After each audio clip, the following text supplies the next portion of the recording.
The bell above the diner door had been ringing all morning, letting in strangers and regulars alike, but when it rang at 11:30 on that particular Tuesday, something shifted in the air, something so quiet and subtle that only Marcus Ellery noticed it. The way a man who has spent years watching people will notice the smallest tremor in an ordinary moment. He was sitting in his usual booth by the window, the one with the cracked vinyl seat he always chose because it gave him a full view of the room, nursing his third cup of coffee and pretending to read the newspaper spread across the table in front of him. He wasn't reading. He hadn't been able to read much of anything in the past 6 months. Not since the accident, not since the world had rearranged itself into something he barely recognized. But he sat there anyway, because sitting in hometown diner felt like the closest thing to normalcy he had left. And a man clinging to the last threads of his own life will hold on to anything that still smells like the world he used to belong to. That was when she walked in, a young woman in a red blouse that was slightly too big for her, with her hair pinned up in a way that looked like it had been carefully arranged hours ago and had been slowly coming undone ever since. And she was holding a small brown wallet against her chest like it was the most important thing she owned in the entire world. If you believe in the quiet power of human kindness, the kind that doesn't ask for credit, doesn't wait for applause, and doesn't need a reason, then this story is for you. Before we go any further, please take a moment to like this video. Leave a comment below telling us where in the world you're watching from right now. Share this with someone who needs to be reminded that goodness still exists. And subscribe to FableBox because every single week we bring you stories that make you feel something real. Now let's go back to that diner. Let's go back to that moment. Her name was Della, though Marcus wouldn't learn that until much later. And at that moment, she was just a woman who had pushed through the glass door of hometown diner with the careful, deliberate energy of someone who had been working up the courage to do something simple for a very long time. She looked to be somewhere in her late 20s, though the weight behind her eyes made her seem simultaneously younger and older than that. The way exhaustion has a way of erasing the clean lines of a person's age. She stood just inside the doorway for a few seconds, looking around at the booths and the counter stools and the laminated menus tucked behind the napkin dispensers. And something about the way she did it told Marcus that she wasn't looking for a familiar face. She was looking at prices. She was doing the math before she even sat down, the way people do when every single dollar has already been assigned somewhere else before it even arrives. Marcus had seen that look before. He had worn that look before, though not recently, and not in a way that most of the people who knew him now would ever guess. He had grown up in a house where dinner was sometimes a question mark, where his mother would move food around on her own plate and insist she wasn't hungry so that he and his younger sister could have more. He had carried the memory of that particular kind of dignity, the dignity of pretending everything was fine when nothing was fine, with him his entire life, and it had made him acutely, almost painfully sensitive to the moments when other people were performing that same quiet act of survival. Della chose a small table near the door rather than a booth, the kind of table that felt less committed, easier to leave quickly. And she sat down and opened the menu with both hands, the way someone opens a document they are afraid to read. Marcus watched her from behind his newspaper, not intrusively, but in the careful peripheral way of a man who has learned to pay attention without making people feel observed. He watched her lips move slightly as she read the prices. He watched the small vertical line appear between her eyebrows. He watched her set the menu down and pick it up again and set it down once more. And then she did something that cracked something open inside of him.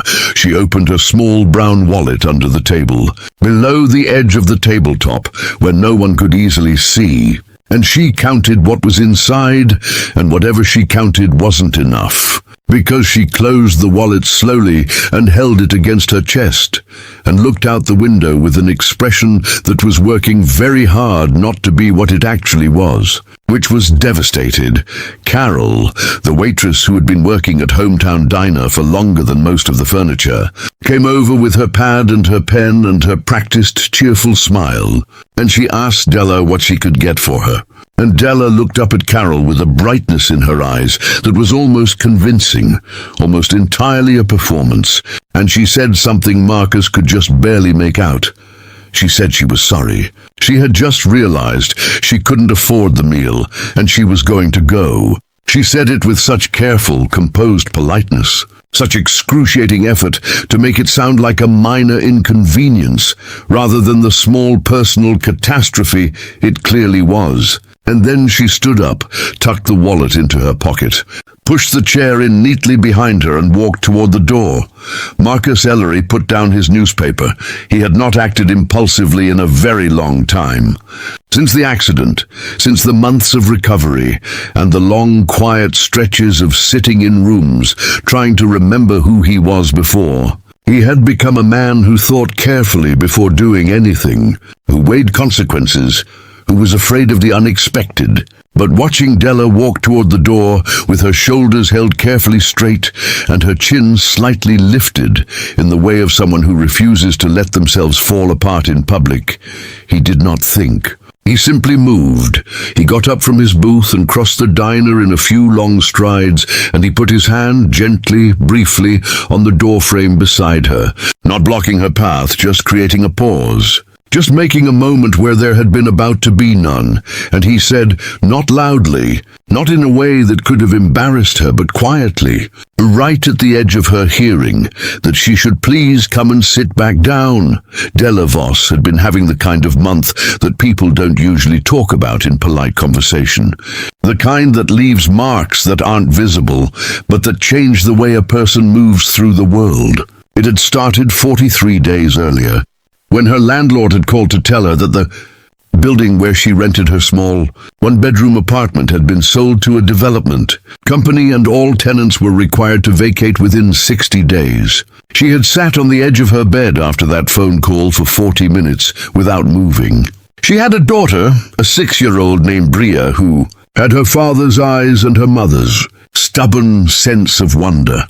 And Della had looked around her small apartment and done the kind of silent inventory that parents do when they're afraid, cataloging everything that was uncertain and everything that needed to be protected, and trying to figure out how to be brave enough for both of them. Bria's father had been out of the picture for almost 3 years. That was its own long and complicated story, the kind that doesn't reduce neatly into a sentence, the kind where there wasn't a clear villain, and there wasn't a clean break, and there was just a gradual, painful recognition that some things couldn't be saved no matter how hard you tried. He sent money when he could, which lately had not been often, and Della had stopped leaning on the possibility of his support. The way you stop leaning on a wall you've learned will not hold your weight.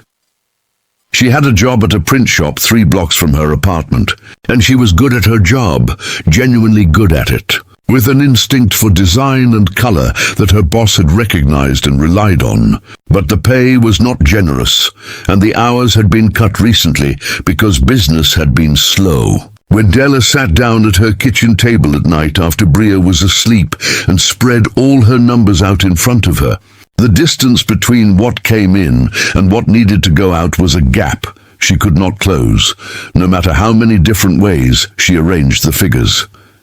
She had been looking for a second job for 3 weeks. She had applied at 7 different places, had 2 interviews, and received no offers.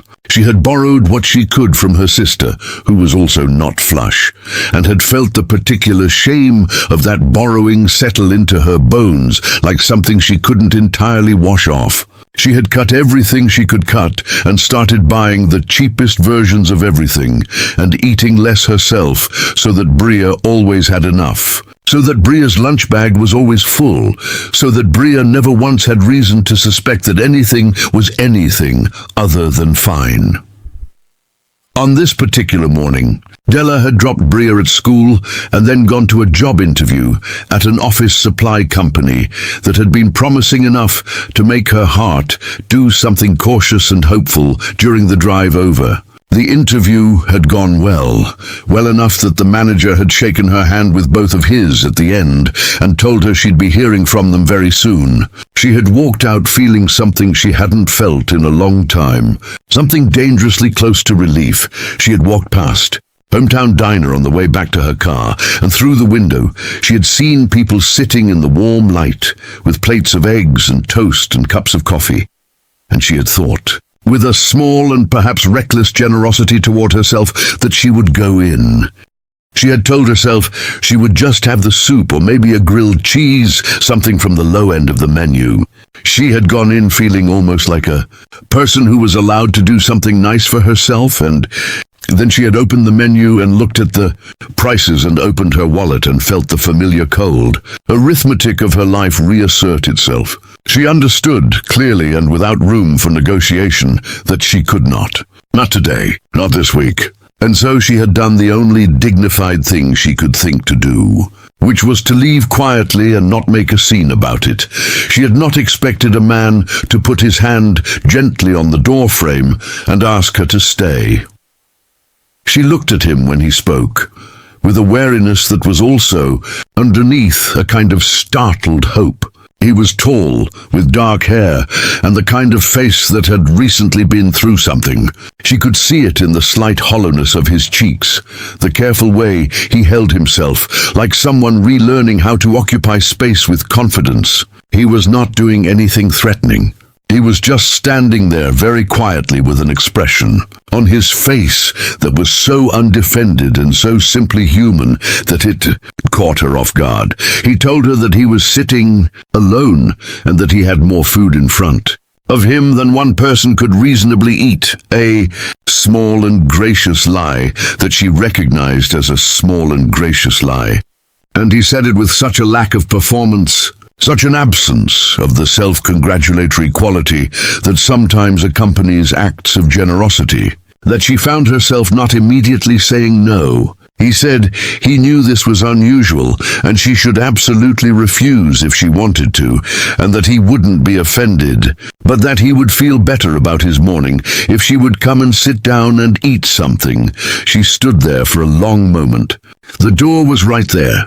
She could have pushed through it and been back in the parking lot in 3 seconds. But there was something about the particular texture of his sincerity, the way he wasn't trying to be charming, wasn't performing goodness, was just standing there like a person who had had a thought and acted on it, that made her feel, for the first time in 43 days, like she could afford to trust something. She said okay.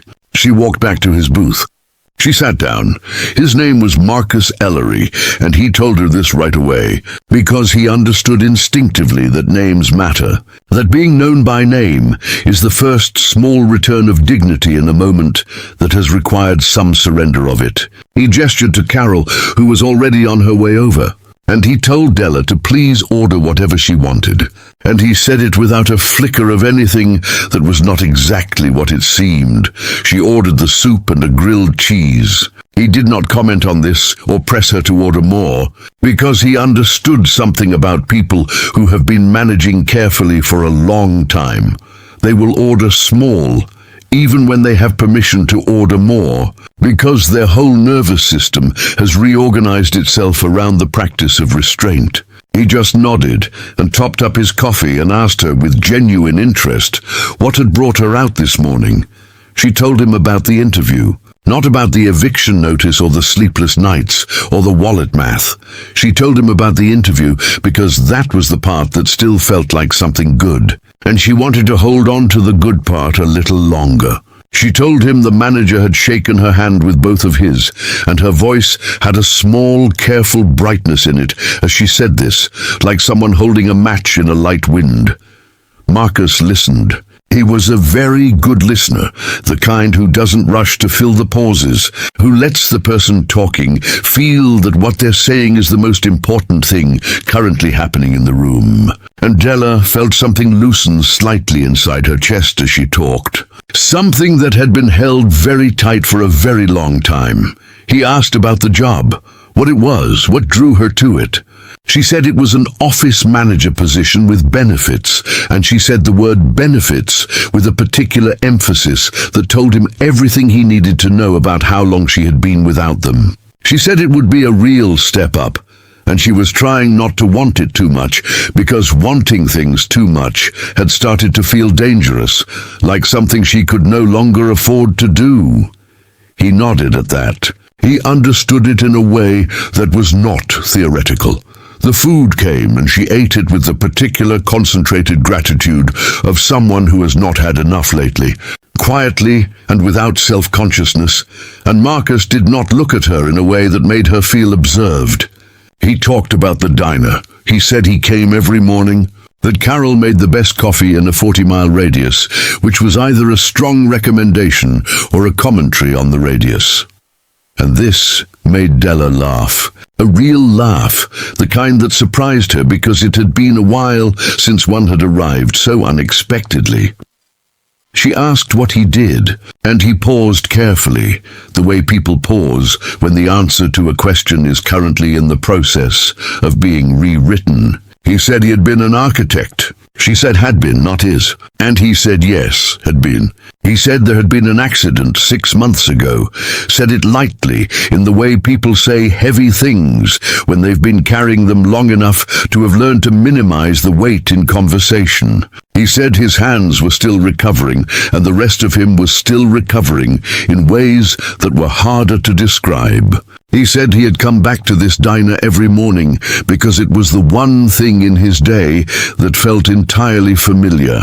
And familiar was something he had come to treat as a form of medicine.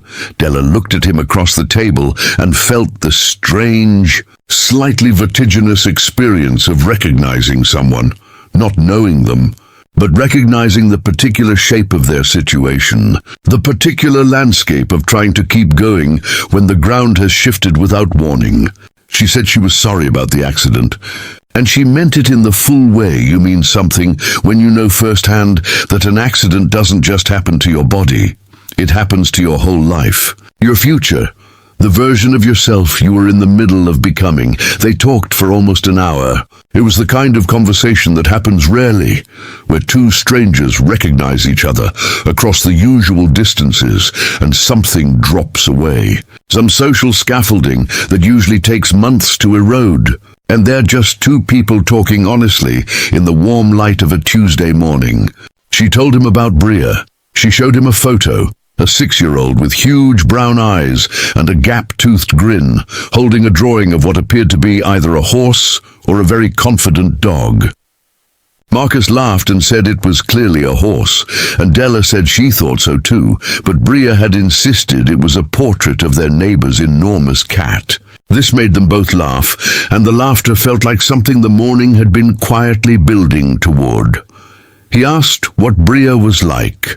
Della said she was the funniest person she had ever met, said it with the kind of total conviction that mothers carry about their children.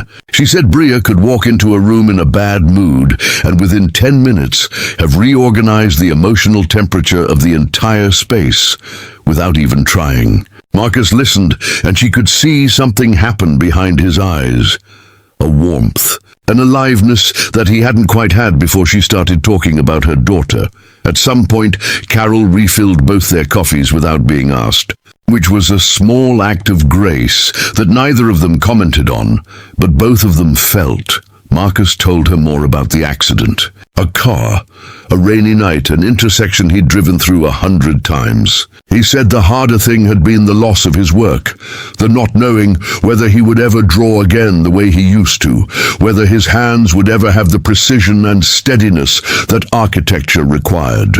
He said it had been the thing he organized himself around for 20 years, and losing access to it had created a kind of interior silence that was very loud in its own way. She said she understood about losing the thing you organized yourself around. She said before Bria's father left, she had been going to school at night for graphic design, building towards something. And then, the logistics of single parenthood had quietly made that impossible, not in a dramatic way, but in the very quiet way that things become impossible when there isn't enough time or money or energy. She said she'd had to put it down. She said she'd put it down carefully, like something she planned to pick back up. And then, so much time had passed that she wasn't sure if she still had permission to want it. Marcus looked at her steadily across the table. He said with a quiet certainty that she still had permission. She didn't cry then. She almost did. She felt the pressure of it rise and recede, but she pressed her lips together and looked out the window for a moment, and then looked back. And she said thank you in a voice that was smaller than her usual voice. Smaller and more true.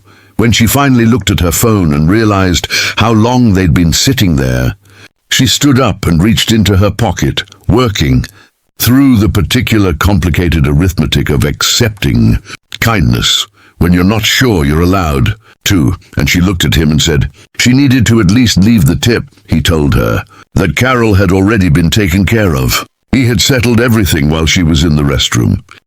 She stood there for a moment holding her wallet. The expression on her face was something he wouldn't entirely be able to describe afterward, even to himself. It was gratitude, but it was more than gratitude. It was the particular expression of someone who has been holding something very heavy for a very long time, and has just been given, briefly, permission to set it down.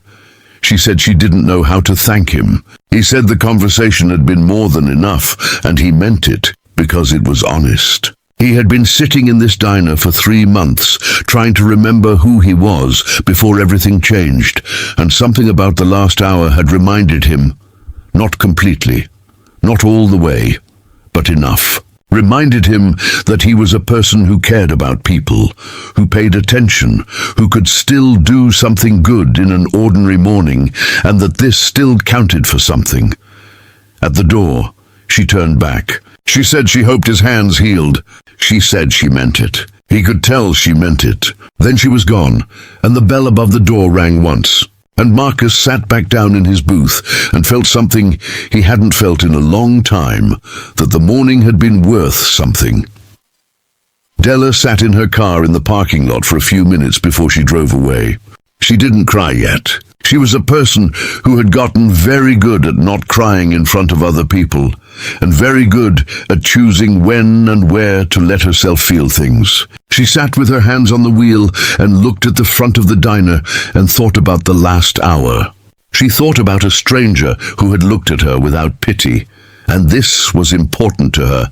This was perhaps the most important thing, who had looked at her without pity and seen something worth talking to. She thought about how long it had been since anyone had asked her what she was interested in, what she was working toward, what Bria was like as a person rather than as a logistical challenge to be managed. She drove to the school and picked up Bria, who came out the way she always did, at full velocity, backpack bouncing, shoes untied, a drawing in her hand of something that was either a tree or a person with very wide arms. Bria said "Mama," and ran directly into her mother's legs, and Della lifted her up, even though Bria was getting almost too big to lift, and held her for a moment longer than usual. Bria submitted to this briefly before beginning to describe the extremely elaborate drama of her lunch hour with a specificity and narrative commitment that would have impressed a professional storyteller. Della drove home listening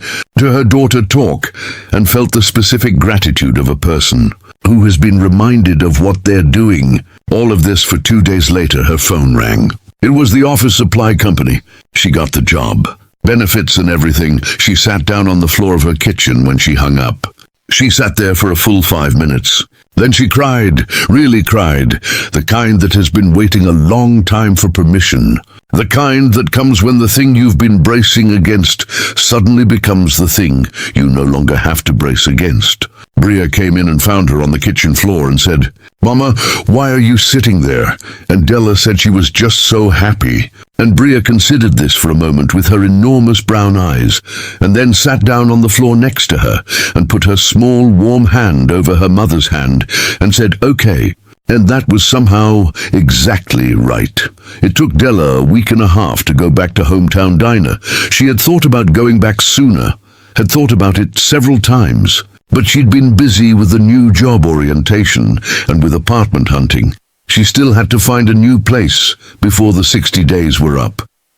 And also with a shyness she couldn't entirely account for.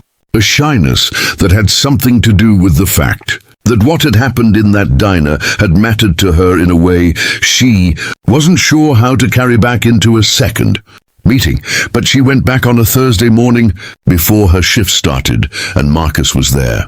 Of course he was there. He was in his usual booth with the cracked vinyl seat, with his newspaper and his coffee, and when she came through the door, he looked up and a genuine smile spread across his face, the kind that isn't performed, the kind that happens to a person rather than being produced by them.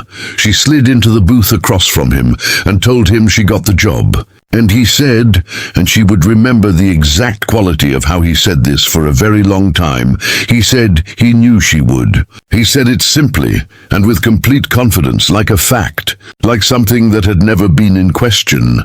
And she understood that he had believed this before she had. And something about that, the fact of having been believed in before she had the evidence to believe in herself, moved her more than she had words for. She told him about Bria on the kitchen floor, told it as a funny story, because it was a funny story. But underneath the funny story was everything else, and Marcus heard both layers of it. And he laughed at the right moments, and was quiet at the right moments. Carol brought them both coffee and a basket of toast that neither of them had ordered, because Carol had been watching this particular table and had her own opinions about what was needed. They talked for an hour again, and then they agreed to meet the following Thursday, and the Thursday after that. And at some point it stopped being a coincidence and became a plan, and the plan became the best part of both their weeks. Marcus's hands continued to heal. They would not heal entirely. There would always be a slight tremor in his right hand, always a limitation in certain fine movements, but they healed enough. 3 months after that Tuesday morning, he sat down at his drafting table for the first time since the accident and drew a building. It wasn't perfect. The lines had a slight irregularity they hadn't had before, but it was his, recognizably, unmistakably his, and his firm, which had held his position open with a generosity he had not entirely expected, told him to come back when he was ready, and he began to understand, slowly, that he was. He brought the drawing to Hometown Diner on a Thursday morning and showed it to Della, and she looked at it for a long time with the particular eye of someone who understands what it means to make something, who knows what craft looks like, who has spent enough time thinking about design to recognize when something has been drawn from somewhere deep and true. She said it was beautiful. She said it with the certainty of someone who knows what they're talking about, and he believed her. Della had found an apartment, a real one, with a yard, a small city yard, but a yard with actual grass that Bria had run circles in for 20 minutes the first time she saw it. The rent was manageable on her new salary, manageable in a way that had allowed her to do something she hadn't done in over a year, make a budget without her hands shaking. She had started taking an online class in graphic design on Tuesday evenings after Bria was asleep. Just one class, just to begin the process of picking back up the things she had set down so carefully, to see if it still fit in her hands the way it used to. It did. It fit even better than she remembered, because she was bringing more to it now, more understanding of what it meant to need something to be good, to need work to matter, to need the thing you make to carry more than aesthetics. One evening, Several months after that first Tuesday, she was at her kitchen table working on a design assignment, and Bria was drawing beside her, the way Bria liked to do her artwork in her mother's company, and Bria asked why Della was smiling. Della hadn't realized she was smiling. She said she was just happy, and Bria said, "You always say that." And Della said that's because it always keeps being true. And Bria considered this and went back to her drawing, which on this occasion appeared to be a very large and confident cat that Della decided not to question. She thought about Marcus. She thought about the moment he had put his hand on the door frame and created a pause out of nothing. A pause she'd been able to step into and change the direction of her morning. And somehow, through some chain of small and ordinary things, the direction of more than her morning. She had never told anyone the full story of that day, the wallet math, the leaving, the coming back, because some stories feel too necessary to share casually. Because the most important things that happen to us often happen when no one is watching and nothing is announced, and a man simply pays attention. But she thought about what she would say if she ever told it. She thought she would say that the thing about kindness is it doesn't always arrive in dramatic form. It doesn't always announce itself. Sometimes it's a hand on a doorframe and a quiet voice and a booth with a cracked vinyl seat and someone who asks your name and listens to the answer. Sometimes the most important thing that happens to you in a year happens in an hour. In the diner, over soup and grilled cheese and really excellent coffee. And you almost walked away from it. And the only reason you didn't was because someone noticed you leaving. Marcus thought about it too. On the mornings he sat in the booth and waited for Thursday, and when he was at his drafting table, and his hand hesitated over the paper, and he had to breathe and let the hesitation pass. He thought about the 6 months before that morning, the long interior winter of recovery, the grey flatness of days that looked the same and led nowhere. And he thought about what had happened when he'd gotten up from his booth on impulse, without planning it, without being sure it was the right thing to do. He had done it because something in him that was still alive had moved before his caution could stop it, had moved toward a person in need of being seen the way a plant moves toward light. Instinctively, necessarily, without asking permission, he had not expected the conversation that followed.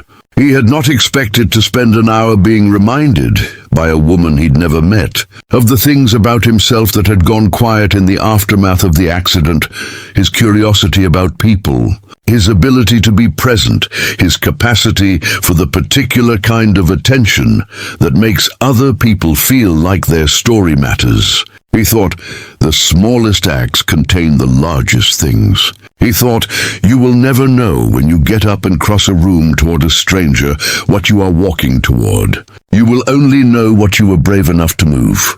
Bria came to the diner once, on a school holiday, and sat between them in the booth and ate an enormous amount of pancakes and explained to Marcus in great detail her theory about why cats are secretly keeping score of everything humans do. Marcus listened with complete seriousness and said she might be right, and Bria said she was definitely right. And Della looked at the two of them across the table and felt something that was complete in the way that very few feelings are complete, that had no sharp edge of wanting something more. That simply was what it was, entirely. On the drive home, Bria said Marcus was good people. She said it in exactly those words, in the decisive, unquestionable tone she reserved for her most important pronouncements. And Della said yes, he was. And Bria said she was glad Mama went back inside the diner that day. Della looked at her daughter in the rearview mirror and felt the full, impossible weight of all the small choices that had led to this car, this moment, this child saying she was glad about something. She agreed. She said she was glad too. Some things begin with almost nothing. A door, a pause, a name offered quietly across a distance that should have stayed a distance. Some things begin with a woman who counted what was in her wallet and found it wasn't enough, who gathered her dignity and walked toward the exit, and who was intercepted, gently, by a man who had nothing to gain from the interception except the knowledge that he had paid attention, that he had not looked away, that he had gotten up and crossed the room and said, "Please, come and sit back down."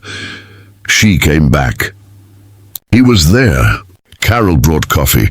The bell above the door rang, and a new story began. The way all the best stories begin, quietly in the middle of an ordinary morning, in a place that looked exactly like everywhere else until it didn't. If this story touched something in you, if it reminded you that ordinary people are capable of extraordinary gentleness, that a single moment of attention can change the shape of someone's entire year, then please let this video know that you felt it. Like it. Share it with someone who needs a reason to believe in people today. Leave a comment below. Tell us if you've ever been Della, counting what's in your wallet and hoping no one sees. Tell us if you've ever been Marcus, getting up when it would have been easier to stay seated. Tell us your name and where you're watching from, because your presence here matters to us, and we want to know you were here. Subscribe to FableBox, because we will keep making these. We will keep searching for the stories that hold something true, and we will keep telling them for as long as you keep showing up to hear them. Before you go, drop one thing in the comments. What is one small act of kindness that someone showed you, or that you showed someone else, that you still think about? We read every single one, and we treasure every single one, and the bell above the door rang, and someone came back, and that was everything.